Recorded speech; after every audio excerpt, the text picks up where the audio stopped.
Visit worldrolodex.com/fitnessunderoath to learn more. Email creatives.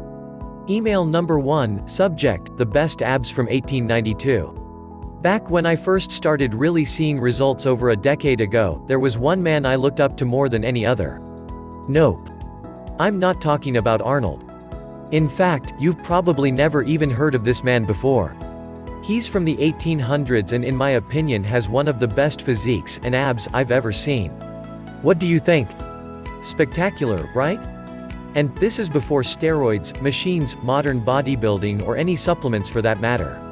In fact, Eugene Sandow, the guy in the pic above, forged his classic physique and awesome abs using a very basic approach highlighted on the next page. Equals greater than how old-timers like Eugene Sandow in the pic above got awesome abs and classic physiques. Email number 2. Subject, incredible abs. The other day I asked if you think that this guy has the best abs you've ever seen. The response I got from that pic was pretty huge and most people didn't even realize that people in the late 1800s were capable of developing physiques like this. As you can see, they were.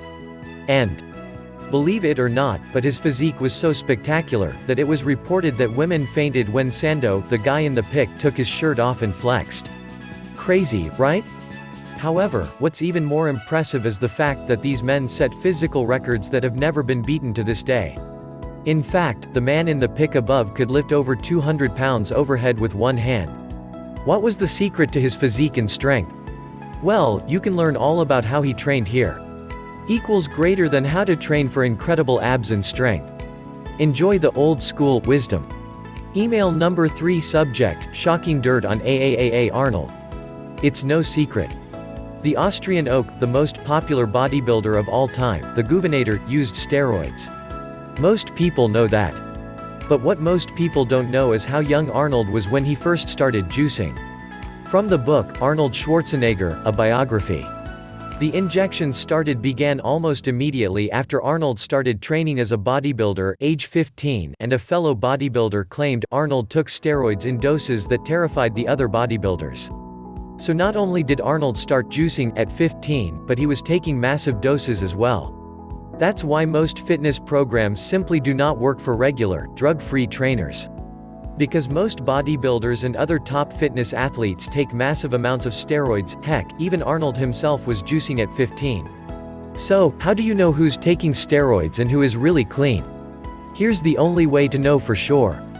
Ever heard of a guy named Eugene Sandow? He had 18-inch biceps and rock-hard 8-pack abs. And I'm pretty sure he was clean because he died 20 years before steroids were invented. Pretty safe to say he never touched steroids. Yet Sandow and other old-school lifters figured out a way to build muscle, get ripped and achieve lean and muscular physiques. But, will their old-school methods still work for regular, drug-free guys today? Well, this guy put their methods to the test. Click here to see the shocking results. Email number 4. Subject, can I make a prediction about you? Yo. This is kind of cool. Matt Marshall, author of How to Build a Classic Physique, has a section in his book that actually shows you exactly what stats and measurements you need to achieve in order to get a classic physique. What is a classic physique? Well, if you check out this info page, you'll see plenty of examples.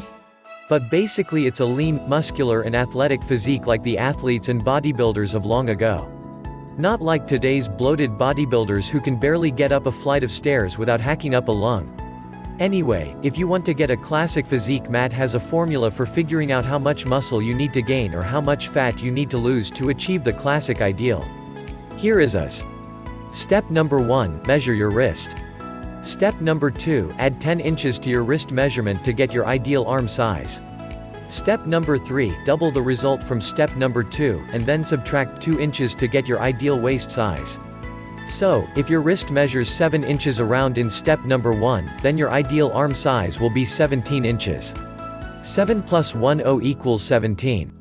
If we double that, 17 times 2 equals 34, and then subtract 2 inches, 34 to 2, we get 32 inches. So if your wrist measures 7 inches around, you need to strive for a 17-inch arm paired with a 32-inch waist to achieve what's known as a classic physique. Pretty cool, eh? Definitely gives you a hard target to work for. If you're interested in Matt's system for building a classic physique, check it right away as the special discount price is set to expire shortly. Visit worldrolodex.com/fitnessunderoath to learn more.